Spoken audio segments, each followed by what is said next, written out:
Going the distance with local sports. This is the X Sports Network. Make your property rock and roll with services from G&S Excavating, specializing in white sand, compost, mulch, topsoil, landscape gravel, and steel landscape edging. Turn to the pros who know how to make your project shine with years of experience. The best part is they're locally owned and operated. Choose from a vast selection of mulch and rock from their conveniently located facility at number 3 Valley Road in Lawrenceburg, just off Buffalo Road. Phone 931-279-3841 and get started today.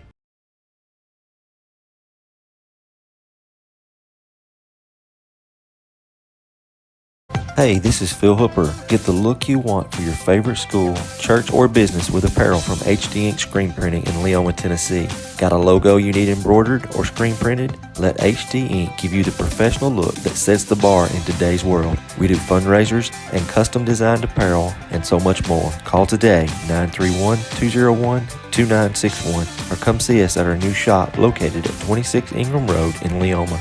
Remember, HD Ink for the look you want and the look you deserve. A moment in real estate with my dad, Jeff Hood. You know, I get asked a lot about what the market's going to do. How's the real estate market? I've been selling real estate for a long time, and nobody has a crystal ball. And you know what? When it's your time to buy or your time to sell, it really doesn't matter what the market's doing. It's your time, and you have to do something maybe. What makes a difference is the agents and the experience that go to work for you. We're Keller Williams Hood Company, located here in Lawrenceburg, Tennessee. We can help. Hood Company, powered by Keller Williams, the #1 name in real estate. There's a reason owners Tyler and Cindy McDowell chose the name In Service for their towing business. They did because it's their goal to be in service for you on the day that you need them the most. In-Service Towing is now known far and wide for their response time because minutes matter when you're broken down, or their 24/7 availability. You can call them anytime for service. Their professional team with years of experience and their fairness, plus their know-how in dealing with the unexpected.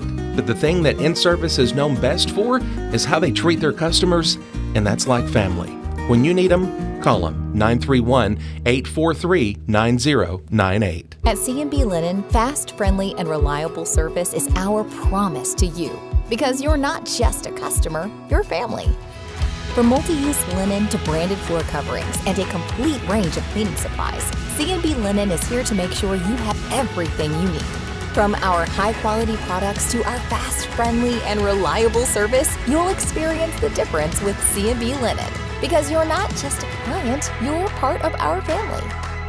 You'll be winning with C&B Linen.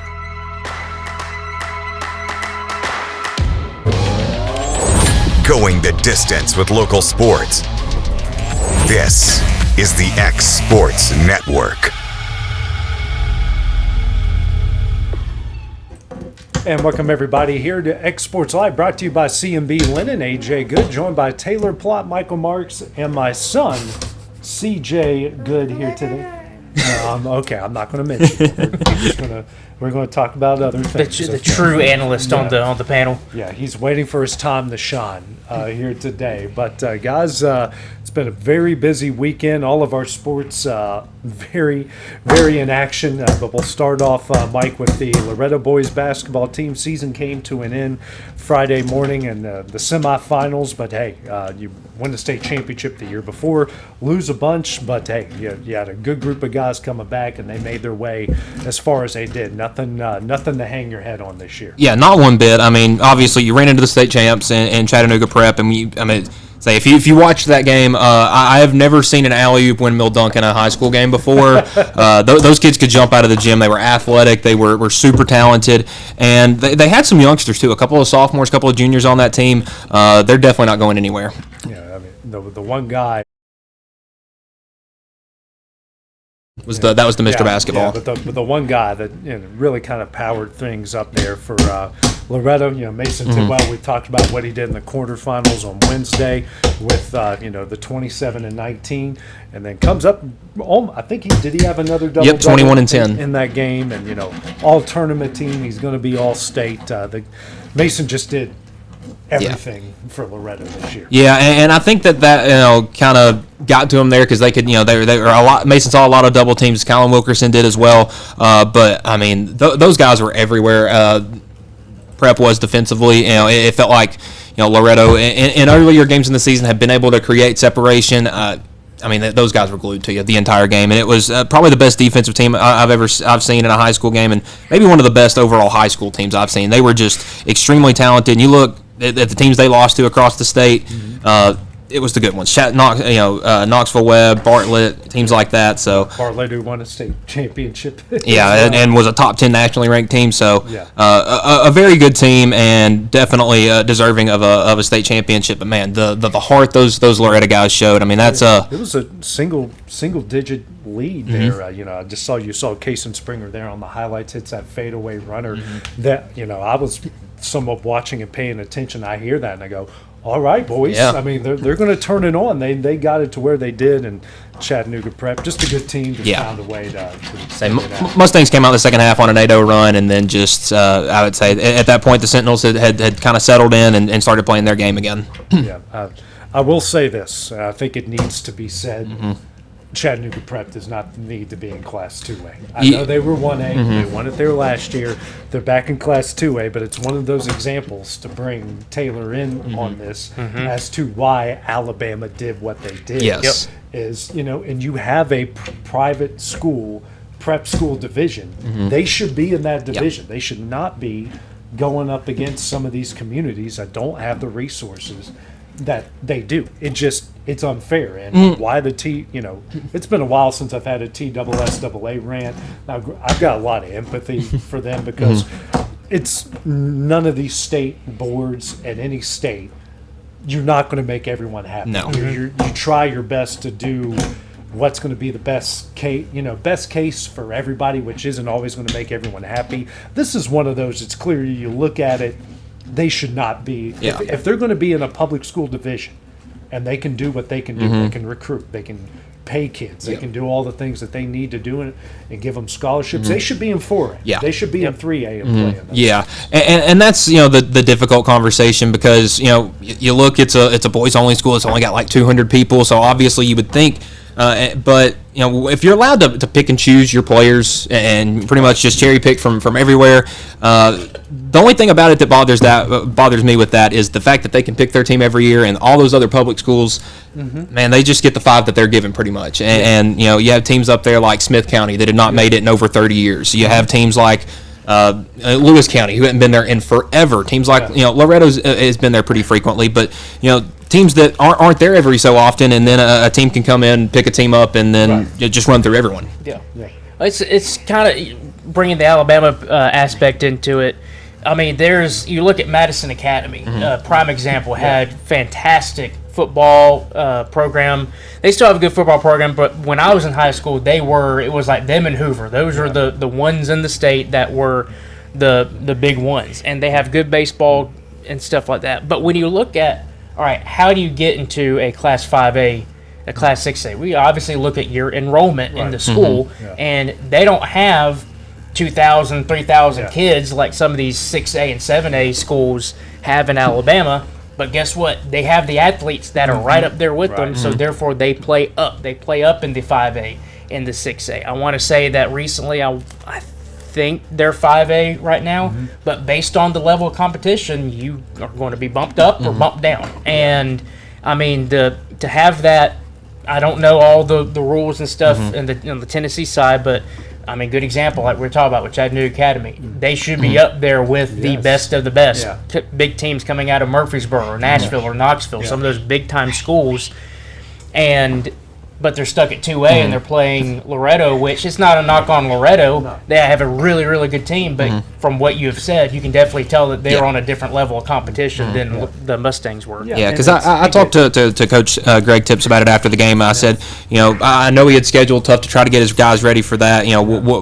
Is there a way you could have scheduled tougher to get ready for that? And there's not. It's some days when your shot's not falling, the other team's is. You can only do with what you have, pretty much. Yeah, and again, shout out, those guys played their rear ends off and played really well and did what they could. Yeah. It's just at some point you have to see that's why you have this separate division. And yeah, they've got 200 kids in the school, but they're all boys. Yes. Like, do the math here, guys. Like, it's really not that hard. It's not like the NCAA where you're dealing literally with thousands of institutions. Yes. You're dealing with a couple hundred. hundred. And this is something you can easily manage.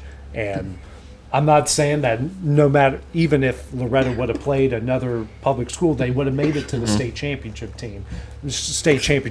I'm just saying they should have had a better opportunity and a more realistic opportunity than throwing that group out. Because, even the team that Chattanooga Prep played in the first round, and Peabody was one of the top 5 teams in the state pretty much all season and ran through them just the same way they did everybody else. Yeah, it's just, this ain't rocket science. No. It's high school sports. And it's one of those, again, the first thing I thought of when I'm listening and I hear the score and then I go back and I watch it, it just makes you, it's like, okay, well, that's why Alabama did what Alabama did. Yeah. But also, every situation's different, and it's one of those, okay, well, you're doing this and you're dominating. All right, boys, you're going to have to go up to 3A in the next classifications, okay? If you dominate that, you're going to have to go up to 4A. And if you just dominate that, you just dominate. Yeah, but you can just dominate. Yeah, and I think that may be a good route to go. Maybe move them up to 3A. I know the 3A state championship game between Fulton and Alcoa was really competitive, and we know how good that Alcoa team was because it was pretty much the same team from last year, but a year older, and they handled 3A quite well. Yeah, and that was they beat some really good teams. Yeah, I would say they beat that Tullahoma. Was it Alcoa or Tullahoma? It was Alcoa that beat Tullahoma. Okay, yeah, man, Tullahoma's pretty good. I saw them a lot, more than I wanted to this year, so they were really good. Well, guys, we'll go to some high school baseball. Lawrence County, 3-1 on the week. Their only loss to a 7A team out of Florence at Florence, and Florence is pretty good baseball team. And those guys can hit the cover off the ball. Their booster club president, he's really excited about their team. So much, in fact, he didn't want us setting up and streaming the game out there. We sort of mention it, Ben Emerson and myself. We go to a new place. We've never been there before. First thing you do is, okay, where are the power outlets? One of the assistant coaches helps us out, plugs it in for us. It just happened to be next to the dugout, which I was just so focused on just trying to get it plugged in. I didn't even know where I was. We'll say majority of, literally 99.9% of the people at Florence, awesome. You guys are great. Your fans are great. Your coaches are great. Your kids are great. They have the greatest set of names.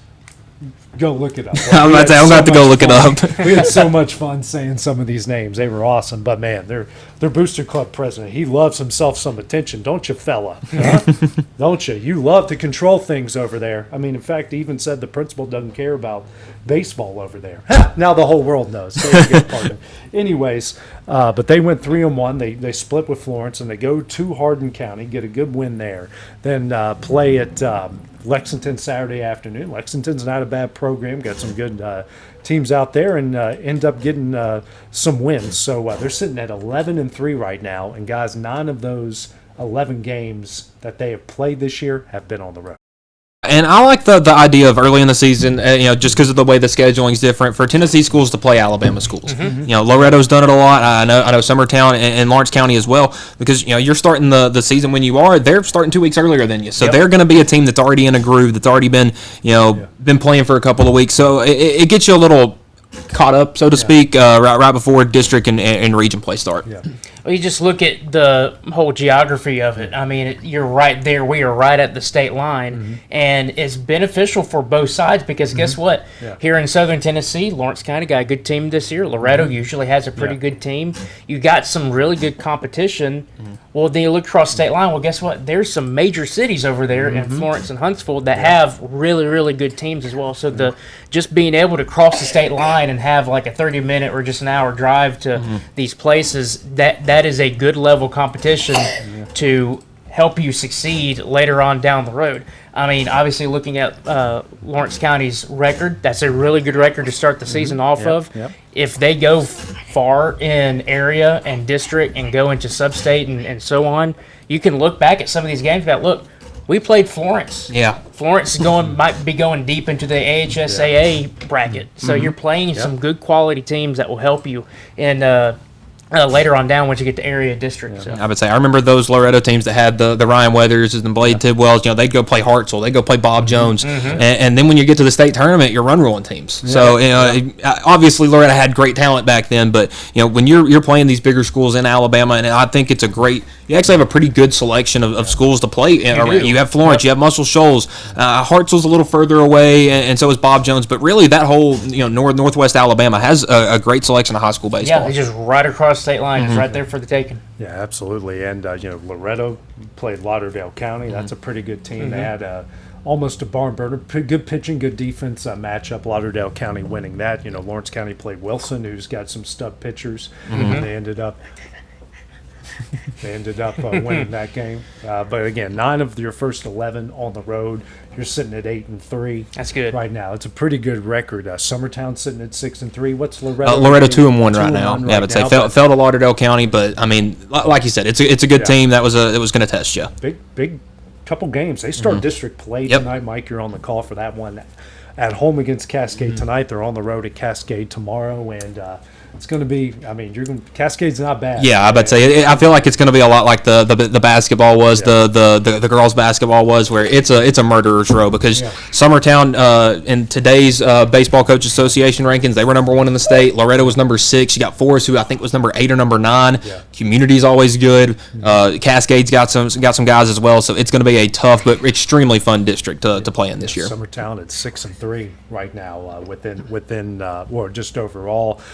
Played a really good Columbia team who we're going to open up the new Tom Cruise Field over here on Thursday night. Man, that looks so good with the pictures. Yeah. Wait to the LED lights. Wait till it really gets going. It's almost ready. I was over there today interviewing head coach Clint Wright, so I'm excited to see what it's like with the new turf under the lights there on Thursday night. Softball-wise, Summertown guys off to a great start again. Just swept Giles County this past weekend. They're playing some tough competition, and they're getting it done, Mike. This is it's a Summertown softball. Yeah, I was about to say that.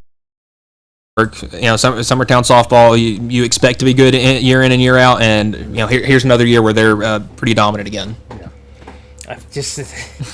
I know I'm not from here, but that's exactly what I've heard. Just what you said, that always reload. That's the thing that they do up there. Yeah, absolutely, guys. And Lawrence County has played some good stuff. That walk-off the other night was a lot of fun, wasn't it, Taylor? That was fun. I wasn't on that call, but I did get to see the video of it, and that's just one of those where, as a player, you dream of being able to have a situation like that. So that was a really good win for the Lady Cats. Had a tough one against Lincoln County on Friday. I was there for that one, and Lincoln County, the bats were just going, and they were just hitting it where the Lady Cats couldn't get to it. Yeah. They fought back. They got a chance to, I believe the tying run was at either second or third. I think it was something. Yeah. It was something like that. It was seventh. There was a chance, and they did not end up coming through with that. But showing fight, showing be able to get back in some of those games. That was a big deficit. They were down 5 runs or 6 runs at one point, and coming back from that shows some toughness. Yeah. I would say, and I got to watch them down at the beach. It's an extremely talented team, and it doesn't matter who you throw on the mound, if it's Callie Brown or if it's Elizabeth Hagan. I mean, they're both just dominant, and when the bats pick it up, they're an extremely fun team to watch. Loretto started district play last week. We know how good Community is, and it's for a new head coach and for a team just trying to find their way. It's a rough opening game. That's a rough opening game. Yeah, I would say Community. It's kind of like Summertown with girls sports over there. They're good at everything. They're good at softball. They're good at basketball. Loretto's still trying to get their basketball players into softball shape, so to speak. But they've got some non-district games this week. They go to Rogers on Tuesday, or play at home against Rogers on Tuesday, and then a doubleheader against Richland on Friday before they really pick back up with district play. So I think they'll be able to work some things out. Like anything else, Loretto baseball's about to find that out again. Yep. You go play Cascade right after your baseball season ends. Orange County baseball somewhat found that out. Literally had two of your top 4 guys in your lineup literally step on the baseball field, but they're both hitting over 400 right now. Yeah, and that's what I'm really curious to see with Loretto tonight, what the lineup card's going to look like. I've gotten used to the one they've been running, but you got Mason Tibble back, you got Grant Fisher back, you got Jay Aaron back. You got Casey Springer back. He's really good. You got a youngster in Cooper Burleson. What are we going to see from him? A ton of talent from that basketball team that's going to be coming over to join the baseball squad and really help them out a ton. Got a whole thing of bees in there. Yeah, it sounds like it. I know. This thing is, I don't know what is in there. There is something going on. There's times it makes no noise. There's other times it sounds like something's exploding. And I'm a little bit afraid to take the back off and see what's there. I'm just a little bit afraid for that, but I'll get it figured out at some point. But locally, college-wise, UT Southern, again, got into the top 25 in the NAI, first time since 2017, and they followed it up with 4 straight conference wins this weekend, sweeping Brewton Parker, then sweeping ABAC, Abraham Baldwin Agricultural College. 3 of the 4 games in run rules, and then they've got 2 on Friday. Yeah, 2 on Friday at Thomas, and then 2 at Point. So hopefully they'll get some more, but guys they're playing really, really good softball right now. Yeah, I was about to say, once you get into the top 25, it's always the don't lose the next game. And to be able to go on a nice little 4-game win streak in conference, especially with some run rules against some talented teams, it's got to build the confidence for later dates. I hadn't been on any of the calls for the softball. Did a baseball one just a little bit ago, but I mean, they've got a really good squad over there this year. Obviously, cracking the top 25 since when? You said it was 2017, so almost 10 years since being able to do that. So wow, that feels crazy to say. 2017, almost 10 years ago. Almost 10 years ago. I mean, that's really good to be able to have that type of group of girls over there in Pulaski. Well, and we talked about it last week. The ability to be able to get all the softball talent from this area, because we know Summertown's good every year, Lawrence County's good every year. Loretto's been able to produce some good talent. To be able to get some of them over there, I mean, it's no shock that they're 21-3 at this point in the season. And then you mentioned baseball. They lost their first 2 series.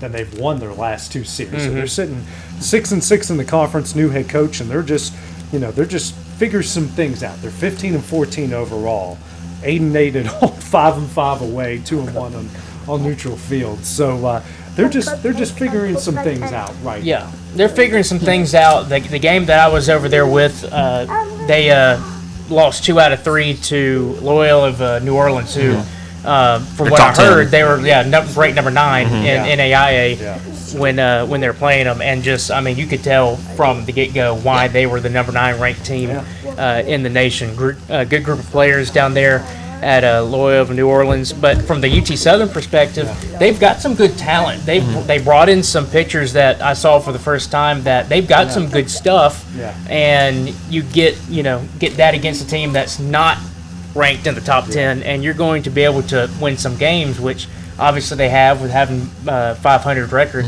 But I mean, like you said, first year head coach, obviously that's gonna you're gonna try to get your footing and everything like that. But they have some good talent on that team. I would say just give it some time, and you should probably start to see a bit more wins coming over there. Yeah, I think they're in a really good spot right now, coming off a road weekend series win over Blue Mountain. You got a midweek game against Bryan on Tuesday that you'll be on the call of, AJ, and then a weekend series against Point University. It's a good chance to string some wins together here as we come to the middle or latter part of the season. UNA-wise, guys, baseball sweeps Eastern Kentucky at home. They're 4-2 in the league right now. So, I mean, they've under a third-year head coach, he's really starting to figure some things out over there, which is really working out for them. Softball, they're also 4-2 in the after taking 2 out of 3 back-to-back weekends from Central Arkansas, then at Austin Peay. So Lions are doing pretty good on that side of things. Yeah, 21-7 on the side of softball, and would say we've talked about all the talent they've got. Have a big opportunity on Wednesday with going to Alabama to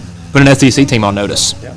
I would say they upset Alabama, I believe, or Alabama came up to UNA and they played. I don't know if they won, but it was Ole Miss. That's who it was. Yes, they took them in the extra innings. Yes. Yep. So I'm about to say, this team has the talent to play with those teams. You have a big opportunity to shock the world against Alabama on Wednesday. Yep, and that would be absolutely huge for them to be able to do that. Alabama, obviously, softball. That's going to be. You expect them to be good. This year, I don't really know what the record is. I would say I think they're a little down this year, but they were a little down the past couple years. Ever since Montana Fouts was graduated, things kind of started trending a little bit. Yeah, a little down, 29-2. A little down, 29-2. But I mean, obviously Alabama softball. It's just one of those things where they might have somewhat of a rebuilding year, and then they're right back at it the next year. I would say Patrick Murphy's one of those guys that's going to throw a team out there every year that's good. Coming up next, guys, we'll break down the NCAA tournament. Plus, we'll get into some Tennessee and Alabama baseball and softball because we got some no-hitters to talk about on the Alabama side of things. Coming up next here on Exports Live, brought to you by C&B Linen. Are you looking for a non-factory job environment? Livingstone Freight Solutions is a 3PL company that began managing warehouses in Tennessee, Alabama, and Mississippi. With our multiple shifts and experienced management team, our goal is to give you, as an employee, a safe family work environment and competitive wages. We offer a wide variety of employment opportunities from forklift drivers to management level positions. We also strive to offer a competitive benefit package and PTO options. For more information or to apply, visit us at livingstonefs.com or give us a call at 931-269-3255.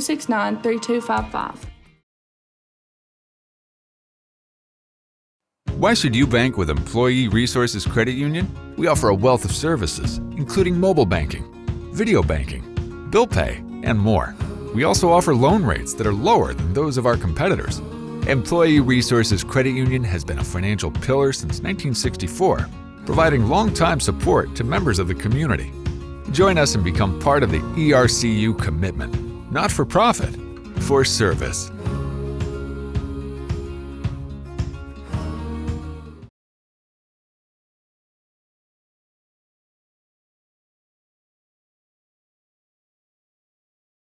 Are you looking for a non-factory job environment? Livingstone Freight Solutions is a 3PL company that began managing warehouses in Tennessee, Alabama, and Mississippi. With our multiple shifts and experienced management team, our goal is to give you, as an employee, a safe family work environment and competitive wages. We offer a wide variety of employment opportunities from forklift drivers to management level positions. We also strive to offer a competitive benefit package and PTO options. For more information or to apply, visit us at livingstonefs.com or give us a call at 931-269-3255. Why should you bank with Employee Resources Credit Union? We offer a wealth of services, including mobile banking, video banking, bill pay, and more. We also offer loan rates that are lower than those of our competitors.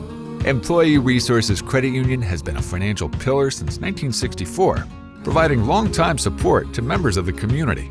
Join us and become part of the ERCU commitment. Not for profit, for service.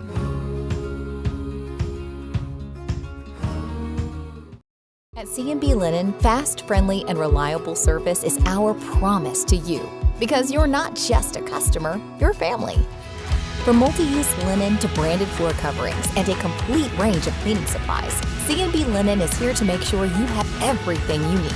From our high-quality products to our fast, friendly, and reliable service, you'll experience the difference with C&B Linen. Because you're not just a client, you're part of our family. You'll be winning with C&B Linen.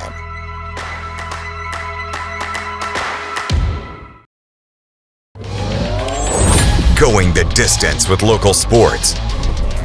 This is the X Sports Network.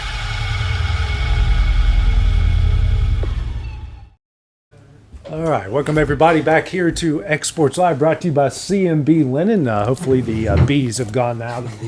I'll figure out the computer issue at some point here. But guys, let's get into the NCAA tournament. Both the Vols and both the Tide are into the Sweet 16. No, both of you guys got to be feeling pretty good about that. Yeah, I would say definitely. This was I believe it was only the first time that it was the second time Rick Barnes had won a game in the NCAA tournament as the lower seeded team, and the time before I wasn't even alive. So it definitely feels good for Tennessee to be able to get a win in the tournament in the road uniforms. But it definitely gets no easier after Virginia. You get matched up with an Iowa State team that I didn't think should have been a 2 seed. Yeah, and from a Alabama perspective, you kind of were. When I say expectations, I feel like at this point expectations is you should at least be able to get to the second weekend, whether that's the Sweet 16 or Elite 8. I feel like that's 4 straight Sweet 16s. I mean, you feel like, okay, you're going to be able to get back there on a year-in and year-out basis. But my goodness, the way that we dismantled Texas Tech, I did not see coming whatsoever. I know that Toppin is out for the season for Texas Tech. So I know that definitely had some impact on it because he has such a huge role for the Red Raiders. But you just look at the way that Alabama dismantled that offense and dismantled that defense. Yeah. I mean, you would have thought that they were playing you would have thought that was the playing Hofstra again, but this time Hofstra didn't give you a tough time. And I was talking to some friends about that. I don't even if JT Toppin plays in that game. Okay, so maybe Alabama only wins by 15 at that point. I mean, knock it down a little bit. Yeah, it was extremely dominant performance. I mean, you shoot 42 threes and you hit 19 of them. You're going to win a lot of games playing that way. And the other thing, though, was the defense. And I keep hearing people, yes, if you look at the analytics side, Alabama's adjusted defense efficiency is like 200 or 300. So it's something that's bad. It's low. It's low. But you also realize that they play fast, so therefore the other team's going to get more opportunities. So that ends up getting a little skewed. Still, defense had been a problem this year, and it's now starting to feel like they're starting to come back. And this happened 2 years ago when they made the Final Four run. Yeah. It was kind of just lollygagging in, and all of a sudden the defense decided to play, and you beat North Carolina, you beat a really good Clemson team, and you took UConn to the brink of knocking them out. Yeah. Where Coach Dan Hurley even said after the fact that the toughest team that they played that entire year was Alabama, and they gave them everything that they could handle. So it's possible that, once again, defense starting to get better. Peaking at the right time. Tennessee looks like the defense is starting to get a little bit better. They're actually locking in and not giving up leads and being able to kind of hold their own. The key to that one, we never got a 10-point lead, so we couldn't blow a double-digit lead. It got out to 9, and that's where they held it. If it gets to 9, I think you'll be good. But I think Tennessee and Alabama, I think they're peaking at the right time. So who's to say that there might be a potential matchup down the road again? Yeah, I'm about to say the Elite Eight. If we both win our next matchups, it's Alabama, Tennessee, and the Elite Eight. And you got Jacoby Gillespie putting up numbers that two other players have put up. Billy Donovan in 1987 when they made the Final Four, and Kimball Walker. And we all know what he did in his run. So Gillespie's been really good. Amit's been banged up, not playing as well.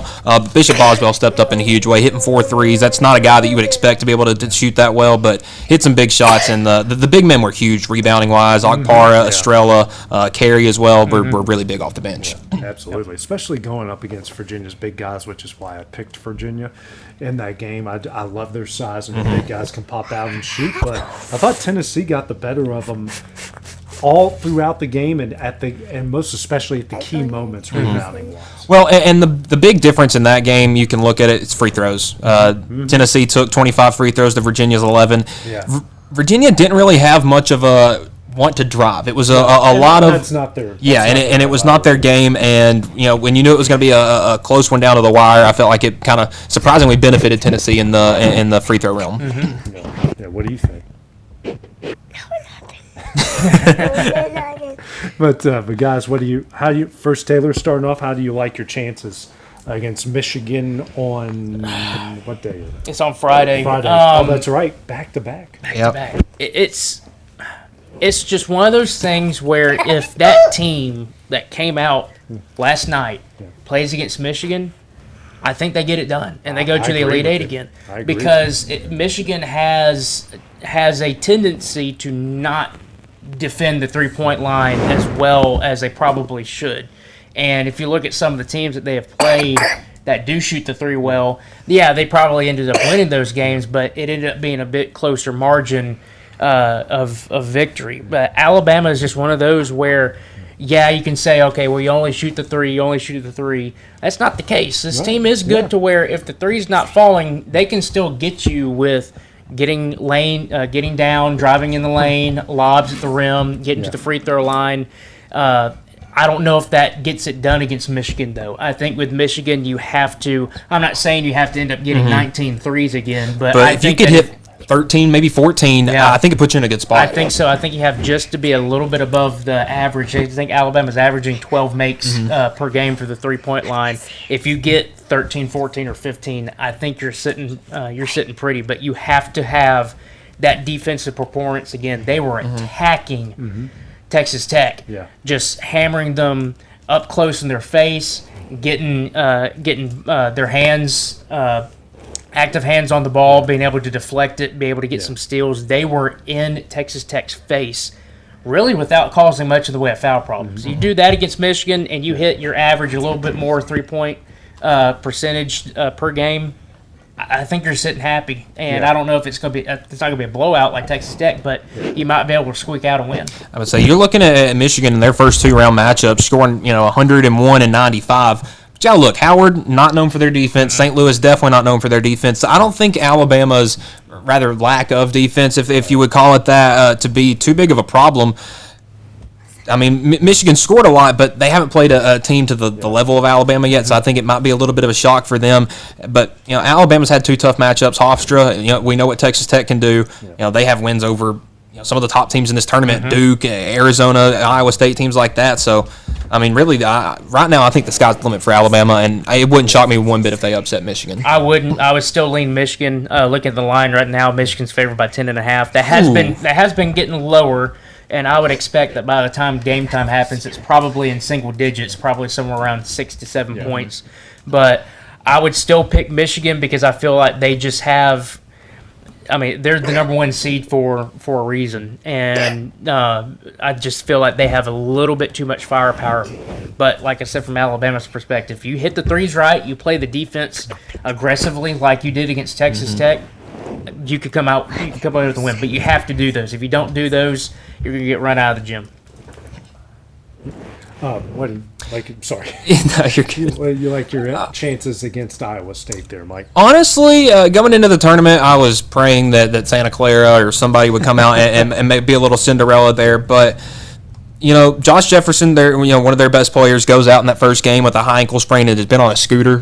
Not sure how much improvement he's going to be making on the week, but I've been a big Iowa State guy since November. I thought they were one of the better teams, overall teams in the country, and it's going to be tough. They're good at defense. They have a great head coach, and Iowa is not too far from Chicago, so I would imagine that a good bit of the people from Ames will be there. It'll be a fun crowd, but listen, this is a Tennessee team I was not very high on, at many parts in the season. They've looked good in the tournament so far, and there were times where they tried to give that Virginia game away. If they do that again against Iowa State, they're done. They pull it together, though. It wouldn't shock me one bit to see Tennessee and Alabama playing in the Elite Eight. That would be fun. That would be a fun Sunday.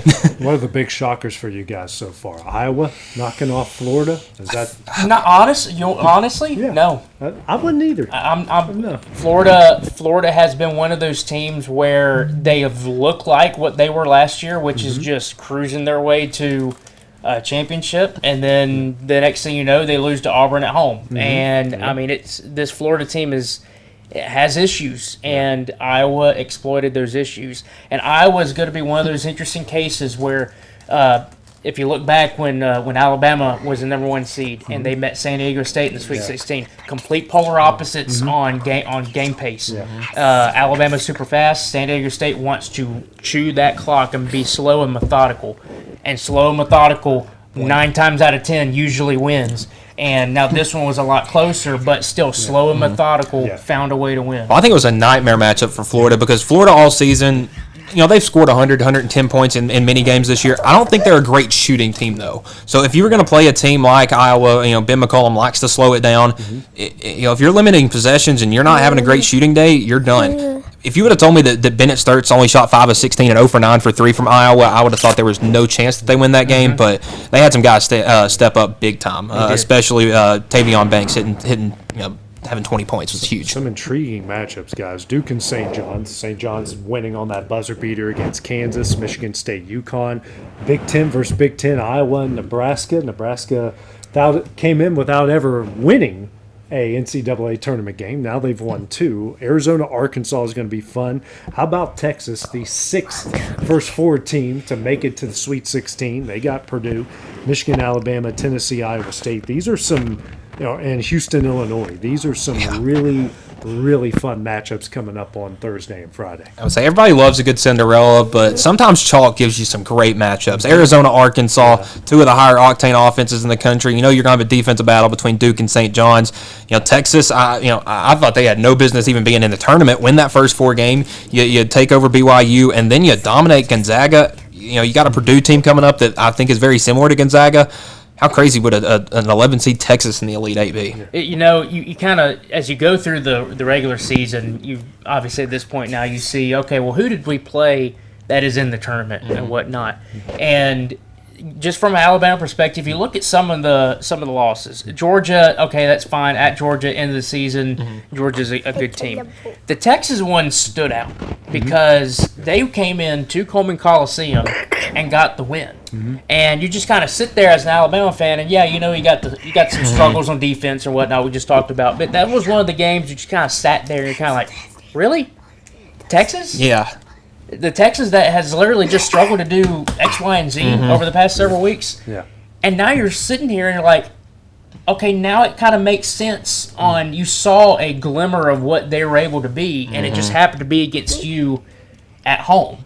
And am I shocked that this Texas team is doing this? Yes, but when you actually see what they're doing and you see what it's they not do, as it's not as shocking. It's not They're as surprising. capable of doing it. They just hadn't done it on a consistent weekly basis. So Purdue's going to have their hands full, I think, with this Texas team. I think they're very talented. They've got some really good guard play, and it just seems like they're just one of those teams where they finally have figured it out. They're kind of coalescing together, and they're not just kind of sporadic like you saw during the season. They've got 14 losses? Yeah. Like 21 and 14 or something like that. So, I mean, they've had their fair share of downtimes during the year, but it is. I just kind of thought about that the other day. It's like, now it makes sense on why they had that night in Coleman Coliseum. It's like, okay, they are able to do this, and they do deserve to be here right now. I would say my favorite game in the Sweet 16, it's got to be Illinois and Houston. That is going to be, a slugfest, heavyweight matchup. You got two teams that wanted to make bigger runs last year, really improved their teams a ton, and unfortunately, one of them's got to go home after this. Yep. And those are two teams that, if you throw them on opposite corners, it wouldn't shock me if they were in the Final Four. Yeah. Is that the game that you're kind of? That's definitely the one I'm looking at. I would honestly have to go with that St. John's Duke game. The way I want to say, I'm trying to remember the graphic that they showed, but it was like the top coaches, where it was like Coach K and somebody, and then it was obviously Bill Self and why am I blanking on his name? Tom Izzo. Tom Izzo, and then you had the one yesterday. Yep. And you had the Godfather. Yep. The Godfather over there at St. John's. It seems like this is a year where they're just going to keep pushing. Yep. Keep pushing. And Duke has issues. Yeah. You saw what happened in that first round game. They were that close to being the next number one seed, get knocked off by 16. That guy's coming to your conference now. Yeah. It's about to be. So it is. That one really, really intrigues me. I like the way that St. John's plays. They play they can play at a high octane level, but they can also play at a more subtle level. If there's a team in the bracket that I feel like they could play both sides of the spectrum with pace of play, it's St. John's. And what Rick Pitino has done with that team this year is, he's done that everywhere he's been. But it just seems like this is one of those teams that he has that is, if there's a national championship to be had by Rick Pitino again, it's this one. Yeah, he's got a team with. I would say he's got an absolute squad, and I was one of the people that was like, "Hey, don't get fooled. They can't shoot." But listen, that team's got a lot of heart. I was listening to his post-game press conference talking about the guy that wanted the ball at the end, hadn't made a shot in the entire game. And for a kid, and nowadays with the social media and the scrutiny that they receive if they're not having a good game, to be like, "I want it," and then to be able to go and do it. I think it was the second ever person to have their first made shot. First one. First person to have their first made shot be a buzzer beater, and it's March, man. I have a comment about that last play. All right, so Kansas, you've got several fouls to give. Fine, do that. Chew up clock. You got 15 seconds, and now all of a sudden you got it down to 3 or whatever it was at the end. You played that perfectly. That is something that a lot of coaches don't really do or think about doing. And Bill Self, give him credit. He said, we're using every one of those fouls. We're going to churn that clock down and give you the minimalist opportunity to make this win. But then what do they do on the last play? They don't play freaking defense. They went from all defense to none. They went from a pretty standard layup at the division level. If you look at that play, I don't know what the dude's name is, but he was their post guy, and he's down low in the middle. He is right there. Mm-hmm. He is right there, ready to guard this, and he just kind of does this number right here. Yep. He just go in watched front, him. He just kind of turns like that. It's like you did the fouling perfect. That game plan, that opportunity to do that, played out perfectly. Yeah. And then you don't play. Yeah, I would say. I think a lot of kids, when obviously the first thing you say when you go to the huddle, don't foul now. Right. Yep. And I think sometimes that scares kids away, and you back up, you let them go, you let them drive, and tie game goes to St. John's. Yeah, absolutely, guys. The women's side, Alabama lost just by a point this afternoon. Tennessee saw their season come to an end, and thank the Lord. It's a rough one this year. A lot of rumors coming out of Knoxville. Yeah, it's definitely a bit of a shaky time around the women's program. I would say I just wanted to check the game on Friday, and I turned it on. It was like 19-4, and turned it off and didn't turn it back on. And they made it a game. I think they even got the lead back at one point, maybe, but. It's going to be. I don't know if you need a head coaching change or what, but you're definitely going to need some big turnover in Knoxville this year. And a lot of people are like, "Oh, everybody's going to hit the portal and leave next year." Good. Yeah. No, listen, this team wasn't good. Get them out of there. Get a new team in. It's college basketball. You can do that. But I think the fans need to have a little bit of patience. Yes. I think that with Caldwell, they were in a. I don't think people realize how rough of a spot they were in right after. Your score gets busted for weed. Yeah, I'd say right before the season starts. And because she's the guy that was the 5 in 5 out kind of the hockey subs, and Ruby Whitehorn was your scorer that second 5. You lose that, that's a lot of points that come off your bench, and you could tell when they took the starters out, there was a substantial drop off, and that wasn't the case last year. I just give her a couple more years. I'm a very critical Tennessee fan, but when it comes to that, she's a young coach. She's at a big-time program that's going to receive a lot of scrutiny. Give her some time. Let her get her feet under her. Get a team under herself, and they'll start winning again. She's being honest about it, too. Yeah. She's not hiding from the fact that this year was awful. Yeah. And I would say I don't know what happened necessarily in the middle of the year. They obviously battled some injuries throughout, but I would say I think it's one of those that you're happy the season's over. It wasn't great, but you can look forward to next year. It's always tough. Now was she the one that took over after Pat, or was there one? There was two. There was two. Mm-hmm. Okay. Yeah, Pat, But it's still one of those things where you think of Tennessee Lady Vols basketball, you immediately go to Pat Summitt. Yep. Immediately go to that, and it's very difficult to maintain that level of play for so long, because she was one of the great. When you look at both sides of the basketball coin, men's and women's, she's up there. Those two she's right up there with Coach K, with Gino, and with Gino, with all the greats. She is up there. So you're not coming back. You're not coming down from a. We talk about Doug McDermott today. How he had an awesome run at Creighton. Yeah. We're not talking about someone who was at that level. Nothing against Doug McDermott. He is a great coach and did a great job in his career. But Pat Summitt is tiers higher than he was. Yeah. And it is really, really hard to just keep churning in and out with that level of play.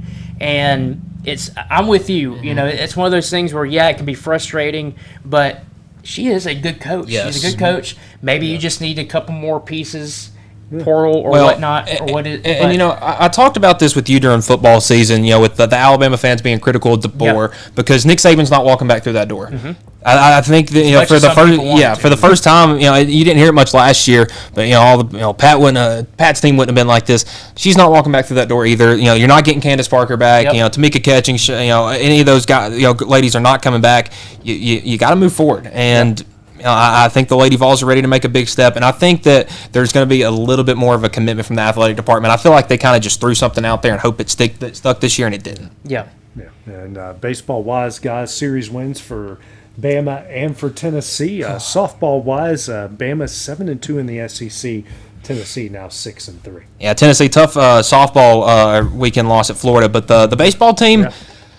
Friday night I was worried because you get smoked by Missouri, and if you ever lose to Missouri in baseball, it's not a good thing. I would say nothing against them, but they're a step below everybody else. And they came out Friday and punched Tennessee in the mouth, and I getting a little worried. Everybody wanted Elander fired, this, that, and the other, but they came back the next day with a different mentality.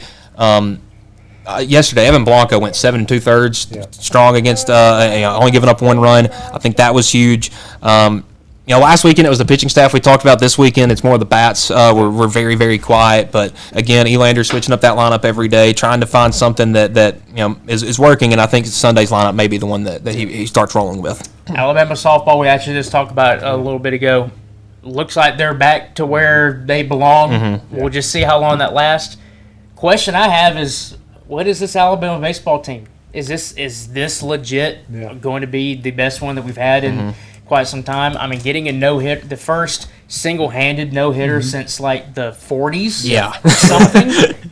Good grief! Yeah. But I mean, it's just one of those things where the thing with Bama baseball is you feel like they give you enough to latch on to some hope. Yeah. And then the next thing you know, they pull the rug out underneath you and they start tumbling down towards the end of the season. So hopefully that's not the case this year. This looks like it's a pretty decent, well-rounded squad. But you just kind of have that in the back of your head. It's like, we know what happens. Mm-hmm. Yeah. And see, I'm always one of the people that I realize Alabama will have a great season, and then they'll go to the regional and just I think this year is a team that's got a little bit of a different, because you got that Friday night guy now in Tyler Fay. Goes out, throws a 9-inning no-hitter against Florida. I mean, listen, Florida's going to be down this year, but that's still a really good Florida team. And then you got Justin LeBron, who is probably the best shortstop in college baseball, if it wasn't for the guy out at UCLA. Yep. Bryce Fowler, an extremely good center fielder, and Torres at third. Really, really good bats. I think Vaughn's got him a team that could make a run in June. I really do. Yeah, absolutely. Well, guys, that will do it here for X Sports Live, brought to you by C&B Linen. Thank you, guys, for dealing with the bees in my computer and with our special guest here today. Okay, all right, we'll move on. So that will do. So we'll be back here on Thursday and Friday later this week. So for Taylor, Mike, CJ, and myself, we'll see you guys then. Don't tell me. Going the distance with local sports. This is the X Sports Network.